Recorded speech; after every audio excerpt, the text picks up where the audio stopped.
I came home and found my belongings in the basement, while my bedroom was given to my sister. So I moved in with my grandparents and never went back, despite my parents' attempts to reconnect later. I just came home from my after-school shift at the grocery store to find all my stuff dumped in the basement like garbage. Not carefully moved, not packed with any kind of consideration, just straight up thrown down there in random boxes and trash bags like I was being evicted from a crack house. My sister Ashley and her deadbeat boyfriend were already set up in my room. They had their stuff everywhere. His gaming setup was on my desk. Her makeup crap was all over my dresser. They were literally unpacking like they just closed on their first house or something. And when I stood there in the doorway trying to process what I was seeing, Ashley didn't even have the decency to look embarrassed. She just goes, "Oh, hey, Mom and Dad said we could have this room since it's bigger. Your stuff's in the basement." Just like that, like she was telling me the weather forecast. I'm not going to lie. I just stood there for a solid 10 seconds trying to figure out if this was some kind of prank, like maybe I'd walk downstairs and find my actual room set up somewhere else, or my parents would jump out and yell surprise. But nope, this was real life. My childhood bedroom that I'd had since I was 7 years old was just gone.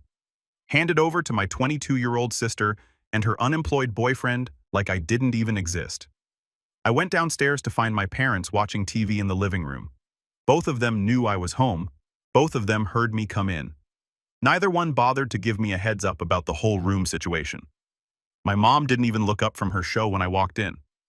My dad glanced over with this expression that told me he knew exactly what I was about to say, and he was already annoyed about it. I asked them what was going on with my room, tried to keep my voice calm and reasonable, asked why all my stuff was in the basement, and why Ashley and her boyfriend were moving into my space. My dad didn't even mute the TV. He just turned his head slightly and said, "Your sister needs that room. She and Jordan are saving up for their own place and they need more space than the guest room. You'll sleep in the basement for now." For now. Like this was temporary, like they were doing me some kind of favor by letting me stay in my own house. I pointed out that the basement wasn't even finished. It had concrete floors, exposed pipes, and it got cold as heck down there in the winter. The only bedroom was this tiny area behind the furnace that was basically a storage closet with a small window. My dad's response, "Then you better dress warm and you're still paying rent. $300 a month, same as before." Let me back up and explain that part because it's important. I'd been paying my parents $300 a month since I turned 16 and got my job at Fletcher's Grocery. They told me it was to teach me responsibility and prepare me for the real world. Never mind that my sister had lived at home rent-free until she was 21 and only moved out because she got her own apartment with her ex-boyfriend. When that relationship crashed and burned 6 months ago, she moved back home, also rent-free. I'd been working 25 hours a week while maintaining a 3.9 GPA because my parents said if my grades dropped below a 3.5, I'd lose my phone and internet privileges. Ashley barely graduated high school with a 2.1 and nobody said a word. She went to community college for 1 semester, failed 3 out of 4 classes, and dropped out. My parents' reaction was, college isn't for everyone, and they let her move back home with zero expectations. But sure, I was the one who needed to learn responsibility. So there I was, standing in my living room, being told I was getting demoted to the basement while still paying the same rent. I asked my dad if that seemed fair to him. He looked at me like I just asked the dumbest question in human history and said, "Life's not fair. Your sister deserves that room more than you do. She's older and she's been through a lot. Been through a lot. Ashley's been through a lot. The girl who's never held a job for more than 3 months, who got fired from a coffee shop for showing up late every single day, who borrowed $2,000 from our parents last year and never paid back a cent, that Ashley had been through a lot and therefore deserved my room." I didn't argue. I didn't yell. I didn't even raise my voice. I just said, "Okay," and went down to the basement to see what I was working with. My mom called after me something about appreciating what you have, but I was already down the stairs. The basement was worse than I remembered. They dumped my stuff in the middle of the floor in no particular order. My clothes were mixed with my books. My gaming stuff was tangled up with my bedding. And my actual bed frame was just leaning against the wall in pieces. No mattress. Turns out they'd left my mattress in my old room for Ashley and Jordan. I was apparently supposed to sleep on the ancient futon that had been down there since 2015. The one with springs poking through the cushions and mysterious stains that nobody wanted to discuss. I spent that evening organizing my stuff in silence. Put my clothes in the old dresser that smelled like mildew. Set up my desk in the corner near the one outlet that actually worked. Tried to make that futon semi-comfortable with every blanket I owned. The whole time I could hear Ashley and Jordan upstairs laughing and playing music in my actual room where I'd done my homework for 9 years, where I'd learned to play guitar, where I'd stayed up late reading books with a flashlight under the covers when I was supposed to be sleeping. That night, I barely slept. The basement got down to about 55 degrees, and the futon felt like sleeping on a pile of broken dreams. I could hear the furnace kicking on every 20 minutes and the sound of Ashley and Jordan walking around above me. Around 2 in the morning, I heard them going at it, and I literally had to put my headphones in and blast music to drown it out.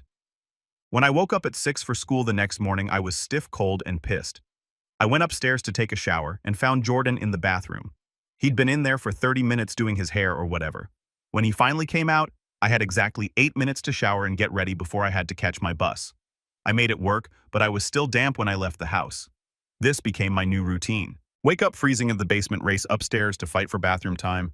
Try to grab breakfast while my mom cooked for Ashley and Jordan, take the bus to school, go to my after-school job, come home to the basement, repeat.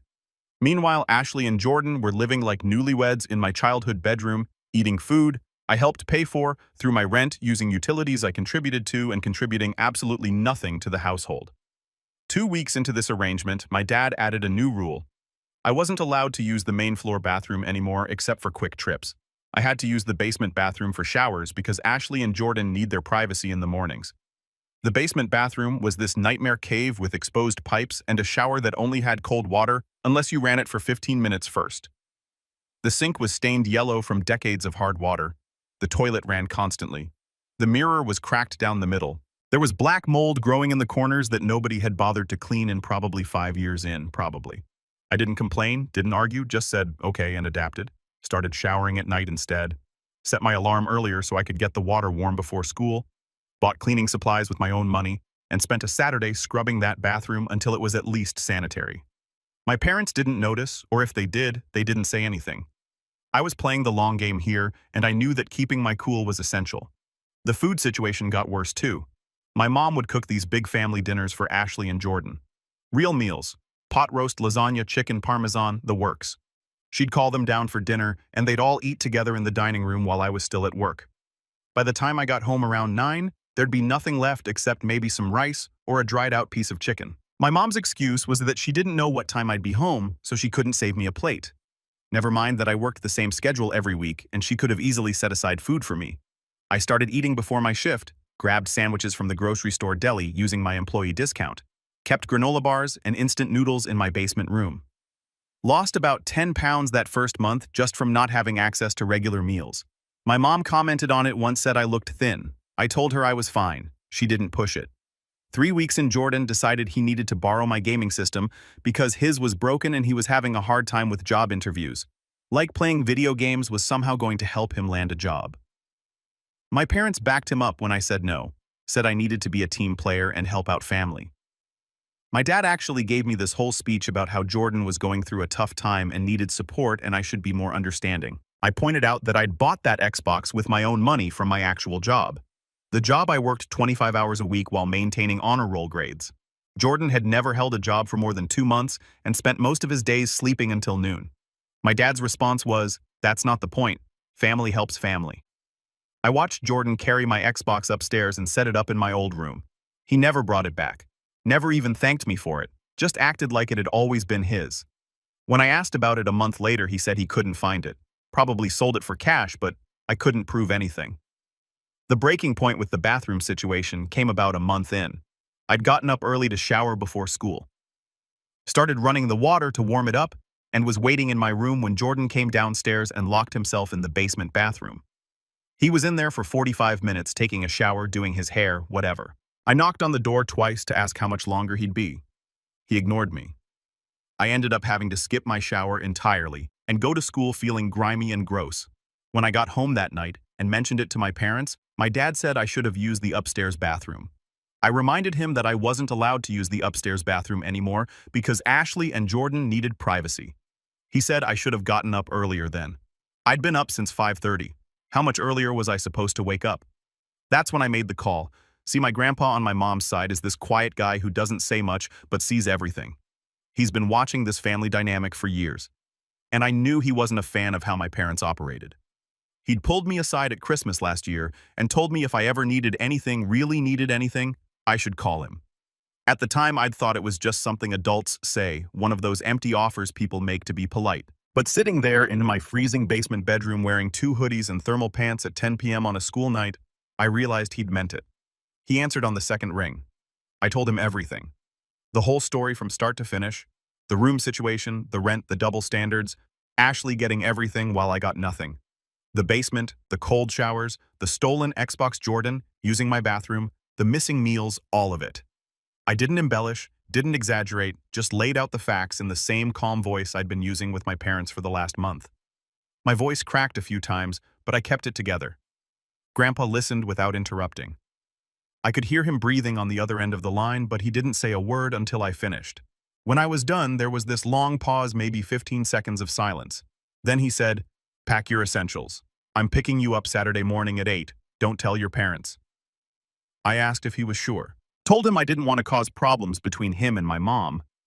He said the only problem was that his daughter had forgotten how to be a parent and he wasn't going to watch his grandson suffer because of it. Then he told me to get some sleep and he'd see me Saturday. I barely slept that night. Spent most of it lying on that awful futon thinking about what I was about to do. Part of me felt guilty, like I was abandoning my family or being dramatic. But the bigger part of me felt this weird sense of relief, like I'd been holding my breath underwater for a month and someone had just thrown me a life preserver. The next few days were surreal. I went through the motions at school and work like normal, came home to the basement like normal, acted like everything was fine. My parents didn't notice anything different. Why would they? They barely noticed me anyway. Ashley and Jordan were too wrapped up in their own little world to pay attention. I was just the kid in the basement who paid rent and stayed out of the way. Friday night, I started packing. Did it quietly after everyone was asleep. Took only what mattered: clothes, toiletries, my laptop, my phone charger, important school stuff. Left behind anything I couldn't carry in one backpack. The Xbox was already gone anyway. My guitar had a broken string and I didn't have time to fix it. Most of my books could stay. I'd buy new ones if I needed them. The hardest part was getting my documents. I waited until 2 in the morning when I knew everyone was asleep.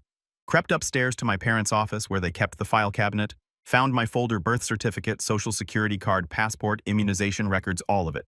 Took everything that proved I existed as a legal human being. My parents would probably notice eventually, but by then, it would be too late.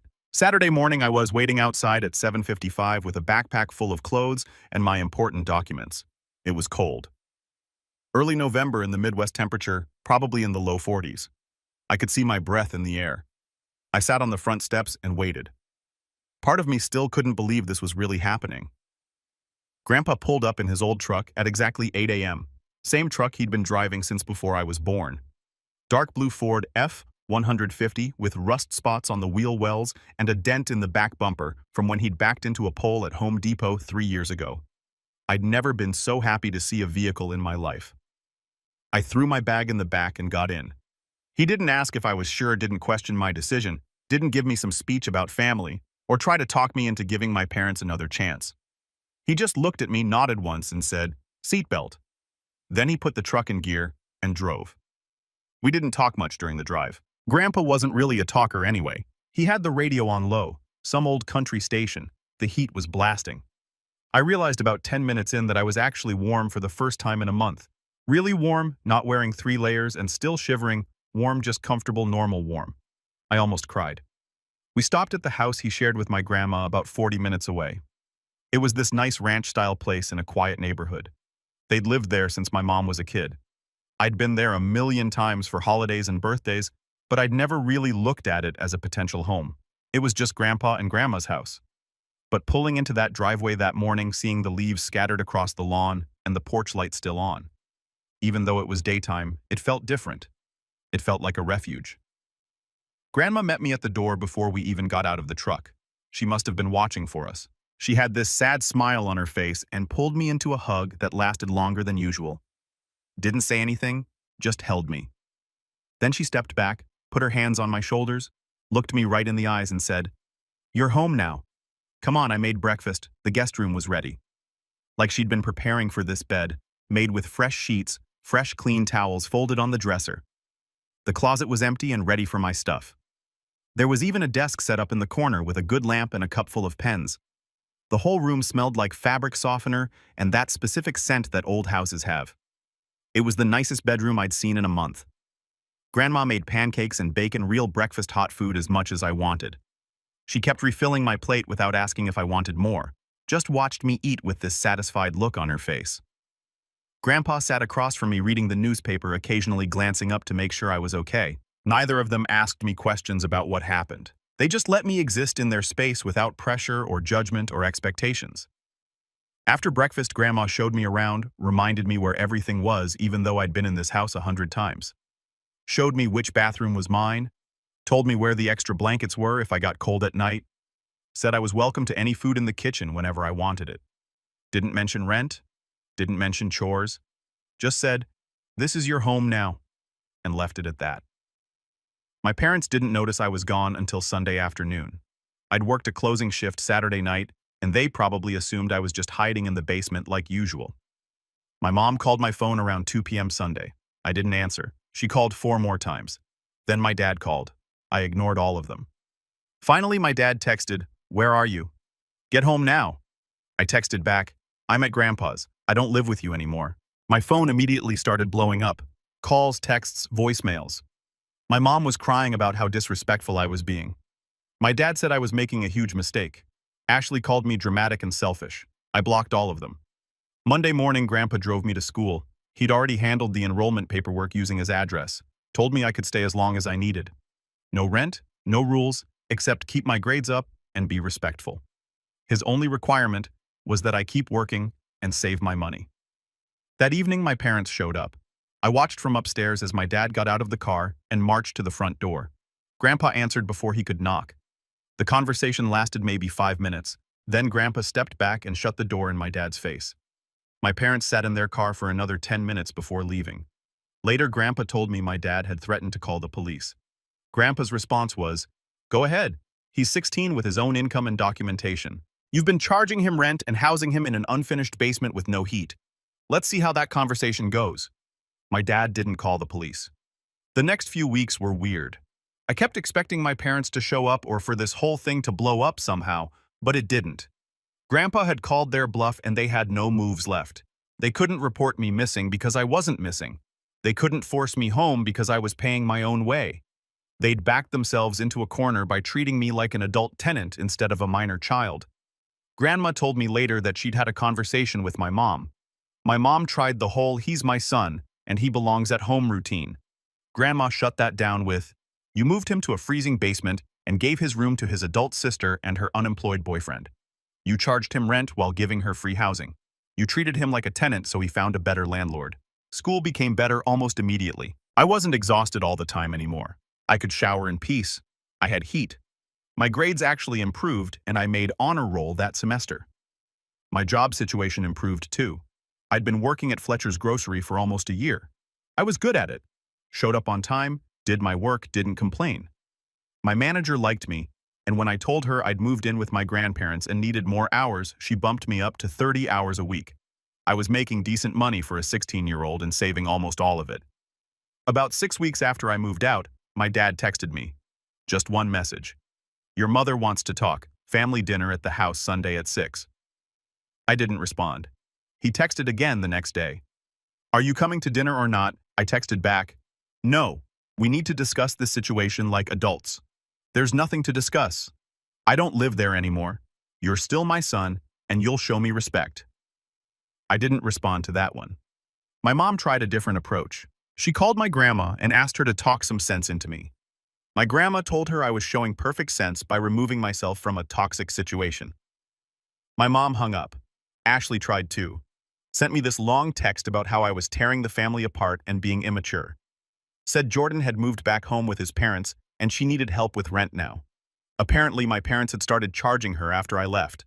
Karma's funny like that. She actually had the audacity to ask if I could loan her money for her first month. I left her on red. Around month 3, my dad showed up at Fletcher's while I was working.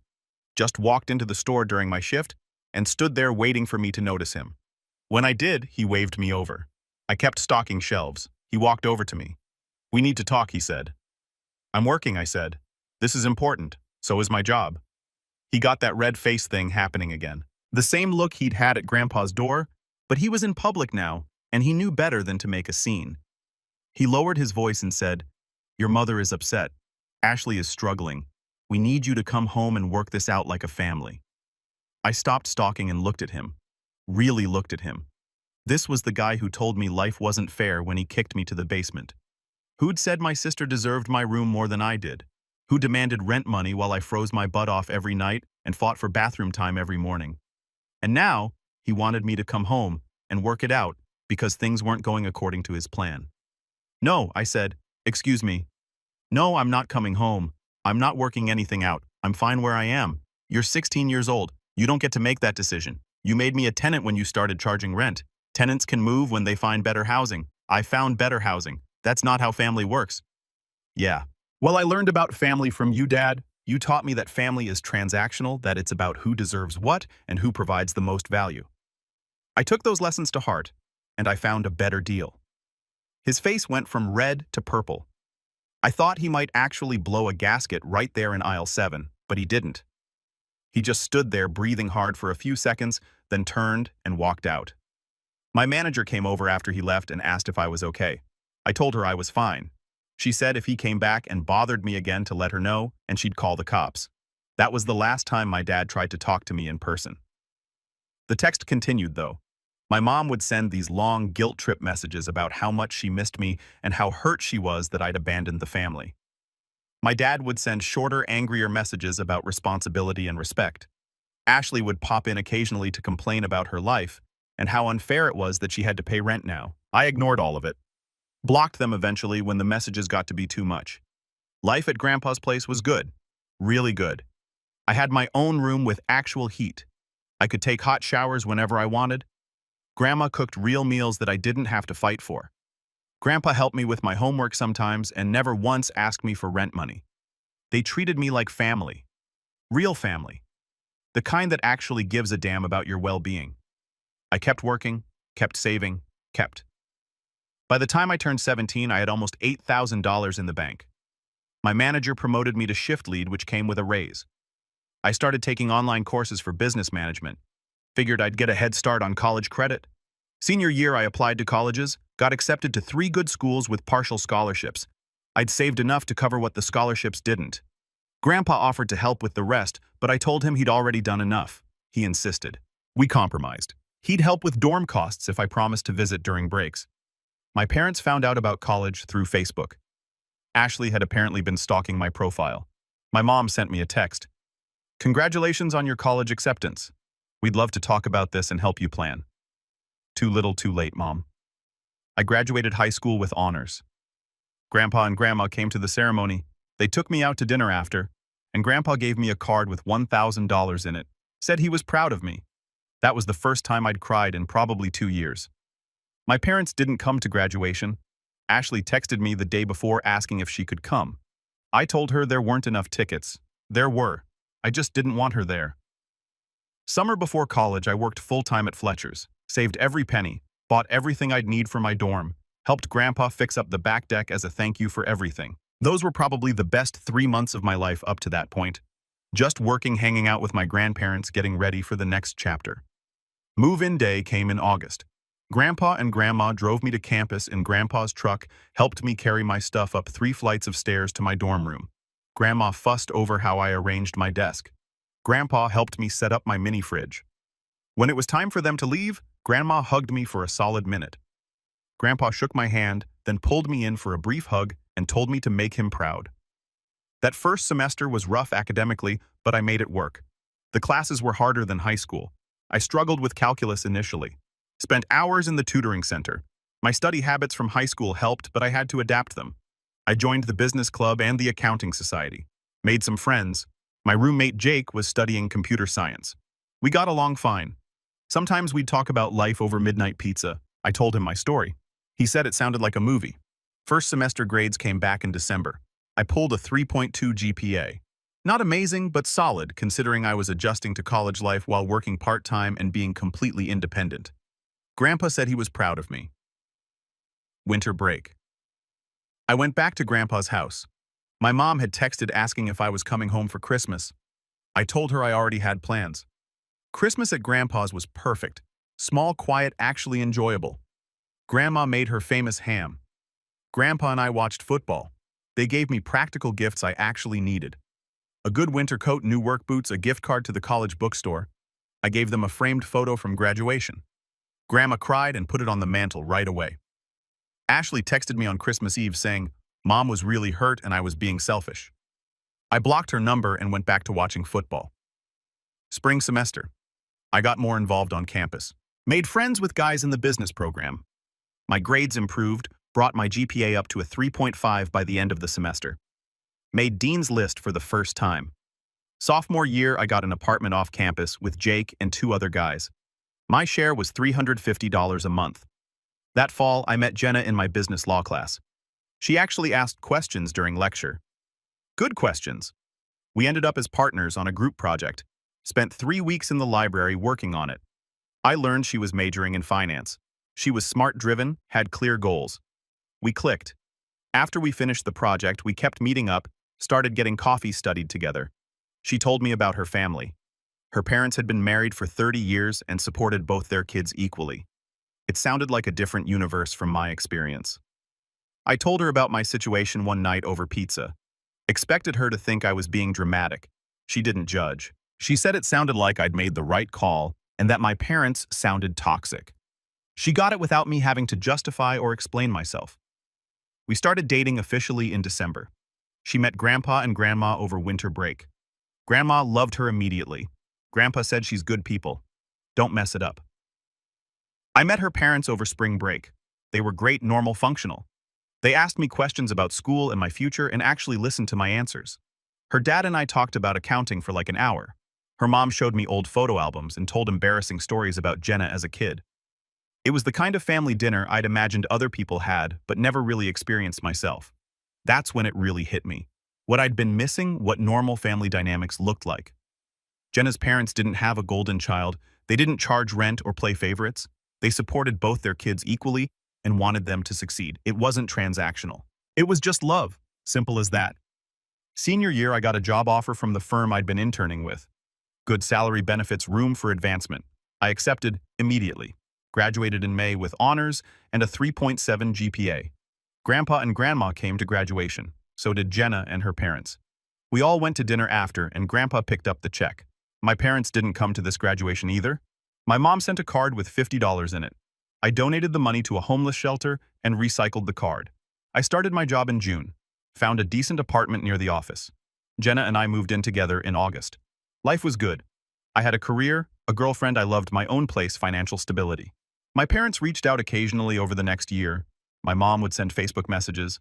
My dad would text with awkward attempts at conversation. Ashley sent me a friend request that I ignored. I kept them all at arm's length. Then Grandpa got sick. It started small, forgetting things, getting confused. Grandma called me worried. The doctor said it was early onset dementia. I started visiting every weekend, helped Grandma with whatever she needed, took Grandpa to appointments. He'd forget my name sometimes, but he always remembered that I was important to him. My mom found out through social media. She called for the first time in over a year, wanted to know why nobody told her. I said maybe if she'd been more involved, she would have known sooner. She hung up. She showed up at the hospital when Grandpa was admitted, brought my dad and Ashley. Grandma was polite but cold. I didn't say anything to them. My mom tried to talk to me in the hallway, said we needed to put our differences aside for Grandpa's sake. I told her I didn't have any differences with Grandpa. He'd been there for me when they threw me in a basement and charged me rent. My differences were with her. She cried. I walked away. Grandpa passed 3 weeks later. Grandma was with him. So was I. It was quiet and sad and exactly right. The funeral was small. My parents came. They sat in the back. I sat in the front with Grandma and Jenna. During the service, I talked about how he'd saved me when I was 16, how he'd given me a home when I needed one, how he'd shown me what real family looked like, how he'd been more of a father to me in 4 years than my actual father had been in 16. After the funeral, my mom tried to approach me. I walked the other direction. The next few months were hard, helping Grandma adjust, sorting through Grandpa's things. Jenna was amazing through all of it. One Saturday, while cleaning out Grandpa's office, I found a folder with my name on it. Inside were copies of every report card, certificate, award. I'd sent him photos from my graduations. He'd kept it all. I cried for the first time since he died. Grandma found me there. Said Grandpa used to show that folder to anyone who'd listen, that he'd brag about his grandson who'd made something of himself. That made me cry harder. Life moved on. Jenna and I got engaged on our 3rd anniversary, started planning a small wedding, asked Grandma to walk me down the aisle since Grandpa couldn't. She said yes through tears. We set a date for the following spring. My mom found out about the engagement through social media. She called and asked why she had to hear about it from Facebook. I told her maybe if she'd been more involved, she would have known sooner. She asked if she was invited to the wedding. I said no. She hung up. The wedding was in April. Small ceremony, close friends, Jenna's family, Grandma, about 40 people total. Grandma walked me down the aisle. It was exactly what we wanted. My parents weren't there. The day before the wedding, my mom sent a long text about how hurt she was, how she was my mother and deserved to be there, how I was making a mistake cutting them out. I read it once and deleted it, didn't respond. At the reception, Grandma gave a toast, talked about how I'd shown up at her door at 16 with nothing but a backpack and determination. How Grandpa had been so proud of the man I'd become. How family wasn't about blood, it was about who showed up when you needed them. The room got pretty quiet. Half the people there knew my story. Jenna and I bought a house a year later. 3 bedrooms, nice yard, good neighborhood. Had Grandma over for dinner every Sunday. Sometimes Jenna's parents would join us. My mom texted once asking for my new address. I didn't reply. 2 years after the wedding, Jenna and I had our first kid, a boy. We named him after Grandpa. Grandma came to the hospital the day he was born, held him and cried. Jenna's parents came that evening with balloons and flowers. My mom found out through a cousin's Facebook post 3 days later. She sent a text. I just found out I have a grandson. When can I meet him? I blocked her number. A week later, my parents showed up at our house unannounced. Just pulled into the driveway on a Saturday afternoon. I was in the front yard with the baby in a carrier. They got out of the car and my mom started walking toward me with this big smile like nothing had ever happened. I picked up my son and went inside, locked the door. My dad knocked for 5 minutes. I didn't answer. Eventually they left. My mom tried calling from different numbers, left voicemails about grandparents' rights and how she deserved to know her grandson. I saved the voicemails in case I needed them later for a restraining order, but it never came to that. After a few weeks, the call stopped. Ashley reached out a year later, sent me a Facebook message saying she'd gotten her life together, had a real job. Now been at the same company for 18 months, was in a serious relationship with a guy who actually had his life together. Said she understood now why I'd left, that our parents had been wrong, that she was sorry for her part in it. I read the message twice, thought about it for a few days, then I responded, told her I appreciated the apology, that I was glad she was doing better, that maybe someday we could talk, but I wasn't ready yet. She said she understood. We started texting occasionally after that, nothing deep, just updates. She sent me a picture when she got promoted at work. I sent her one when my son took his first steps. It wasn't much, but it was something. She'd been 22 and stupid when the room thing happened. People change. Maybe she actually had. My parents tried one more time when my son was 3, sent a letter through Ashley, said they'd been going to counseling, that they understood now how badly they'd messed up, that they wanted a chance to make things right, that they wanted to meet their grandson. I read the letter, showed it to Jenna. She said it was my call. I thought about it for a week. Then I wrote back, told them I appreciated that they'd acknowledged their mistakes, but that some things couldn't be fixed, that I'd built a good life without them, and I was keeping it that way, that my son would grow up surrounded by people who actually showed up when it mattered. I never heard from them again after that.